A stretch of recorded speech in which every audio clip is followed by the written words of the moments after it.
Kula nyuwun prisa menapa klampak Koko Prabu bujung dumateng Paman Sengkuni ngantos glundung jurang. Lah kuwi tak kandhani. Jane Paman Sengkuni arep tak caosi atur supaya sowan ana negara Ngamarta ngabari yen Kakang Udawa kuwi kedhi lebokke pakunjaran. Pun Kakang nyekal Nenggala awit pun Kakang isin karo Durna. Yen Nenggala ora tak cekel dianggep aku mbilani marang Kakang Udawa. Yen Kakang Udawa tak bilani aku melu dikunjara. Mula sejatine bakal tak kandhani Paman Sengkuni wusana malam mlayu glundung jurang banjur sing tak kandhani Mbak Ayu Antiwati takon swanana Ngamarta. Wis tekan kono apa durung? Sampun. Lah ya kuwi aku sing ngakon. Oh inggih menika pancen nyebataken yen ingkang utusan Koko Prabu lagi niki becik. Wong areng ngandhani kok nyekel Nenggala. Bener, Ding. Nang ngandhani kudune ora nggawa Nenggala. Langsung. Nang kene areng ngandhani kene dicekel ayo. Sing dikandhani ayo gila kaya.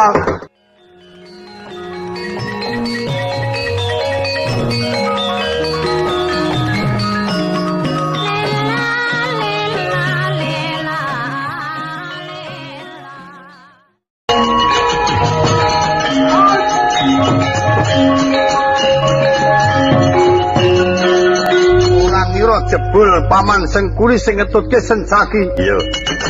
Ora basa karo aku, basa apa mesti dibasani. Koko Prabu railing mula bukane. Orang rumangsane mbiyen sing momong bapakne Udawa. Tekan tundone Udawa nandang cinta ora gelem belani Udawa. Malah Udawa disiksa maratuwane doyak-oyak nganti kecegur jurang. Aku ora rumangsa Paman Sengkuni ora tak oyak pancen Paman Sengkuni sing kurang tanggap iman ora sabukan remel. Koko Prabu saiki godho si kuning tampan ono. Pusaka Nenggala tampane genti milang tanda. Aduh mati aku.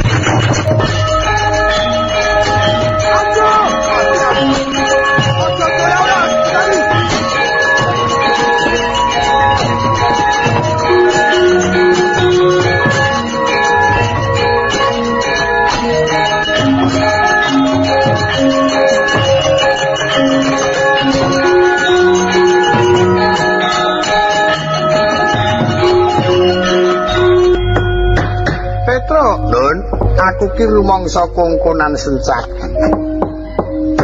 Ning seprana sprene kok ora ana kabare.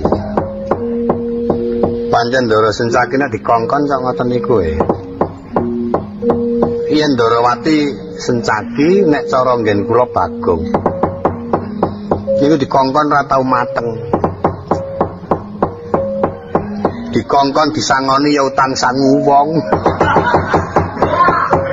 Ngene omong-omong. Ayo ngelek-elek sing nyangoni to ora wis. Kowe kena disangoni kok aku nyilih ditene tak nggone sang aku dikongkon karo Kang Petruk urung disangoni. Arep buka ora wani le muni ngono ya jenenge.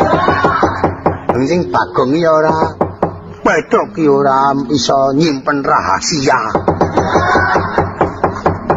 Karang aku karo Atilik, mongko Tilik sedulure kowe iki nggawa oleh-oleh barang. Kaya aku nukoke sepatu anakku kaya. Kok dengaran kok eling nyandangi anak. Tak jajal. Wah. Sepatune anake kok dijajal. Kelingan di aku sih dadi prajurit. Omong-omongan ora memang urung adus. Ngisen-isenake. Dek kapan tau mambu banyu?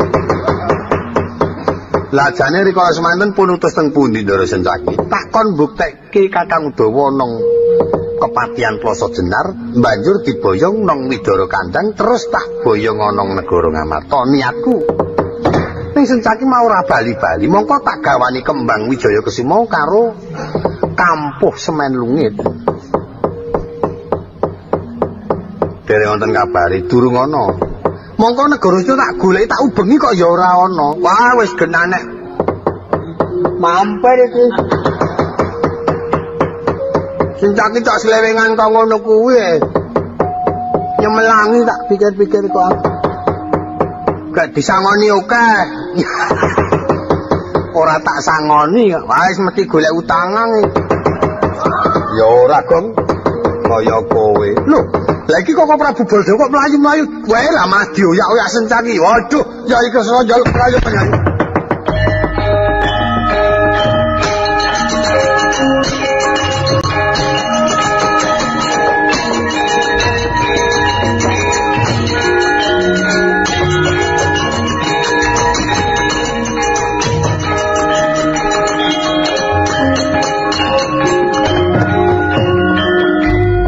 Kresna aku njaluk pengayoman Yayi. Ampun dipun adangi kula ajari Koko Prabu Baladewa. Mengko dhisik Sencaki tak kongkon apa nang Ngastina kene ae. Nuwene Kakang Udawa wusana Kakang Udawa dereng ngantos kula pepanggihan sampun pinanggih Paman Sengkuni. Ndongengaken kawontenaning kepatihan Plasa Jenar.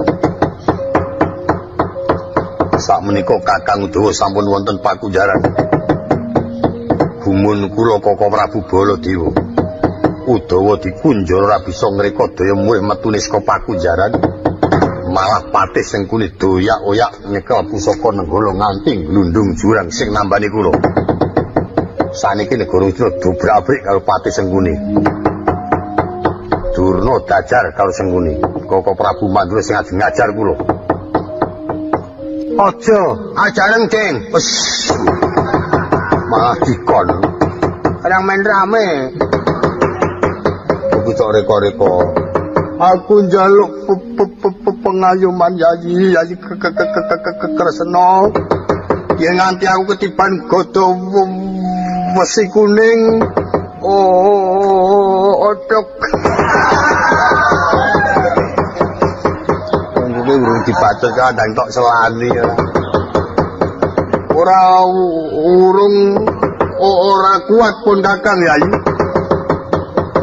Kula nyuwun prisa menapa klampak Koko Prabu bujung dumateng Paman Sengkuni ngantos glundung jurang. Lah kuwi tak kandhani. Jane Paman Sengkuni arep tak caosi atur supaya sowan ana negara Ngamarta ngabari yen Kakang Udawa kuwi kedhi lebokke pakunjaran. Pun Kakang nyekel nenggala awit pun Kakang isin karo Durna. Yen nenggala ora tak cekel dianggep aku mbilani marang Kakang Udawa. Yen Kakang Udawa tak bilani aku melu dikunjara. Mula sejatine bakal tak kandhani Paman Sengkuni wusana malah mlayu glundung jurang banjur sing tak kandhani Mbak Ayu Antiwati tak kon sowan nang Ngamarta. Wis tekan kono apa durung? Sampun. Lah ya kuwi aku sing ngakon. Oh inggih menika pancen nyebataken yen ingkang utusan Koko Prabu lagi niki becik. Kawung areng ngandani kok nyekel nenggala. Bener, Ding. Nang ngandani kudune ora nggawa nenggala. Langsung. Nang kene areng ngandani kene dicekel ayo. Sing dikandani ayo gila kaya. Sing kene iki yo nenggala ngono. Lah iya nenggala kene ngendi to? Ning epe-epe ra nang kene tegese iki. Oh. Nek dirungokke wong darani saru. Wong kok jane ora. Karepe iki ora ning mangkelke le ngomong. Ayo gila kok. Agak diatung-atungi kepelange. Wis wedi nyekel nenggala, bener, Ding. Gandeng wetu iki Koko Prabu sing nggono kaya mengkono Sencaki ora perlu tok bacetake nggonmu murka. Yen Sencaki bakal tegel marang Koko Prabu aku sing ora trima. Ih. Ayo njaluk ngapura. Nyuwun pangapunten Koko Prabu. Ah ora apa-apa arep njaluk ngapura kok wis kebacut ngoyak-oyak. Ya pun Kakang ya njaluk ngapura mergo pun Kakang bujung Paman Sengkuni mah pengirane pun Kakang tumeka pati jebul jek urip menika kula ingkang nyaosi Srana Amrih Mulya Jati tok tambani iki. Lah kampungku saiki nang endi? Dipun agem Paman Sengkuni. Kakembangi dipun agem Paman Sengkuni lajeng ngamuk. Wah kuwi ya wong edan. disili kampo ya disile-sileke kembang bakal diasta dhewe ya madi caoske paman sing udah mulane menangan lah wong cunduk kembang. Aku cunduk kembang kok tetep kalang ya. Wong cunduk kembang-kembang kok ngono to nggo cunduk. Kaya men kembang jenggar e. Saiki ana ngendi paman sing ngene? Pancakara kayan Paman Durna. Koko Prabu kepiye? Suami Koko Prabu merpeki Paman Durna. Paman sing ngene kuwi kendel Paman Durna kuwi kendel.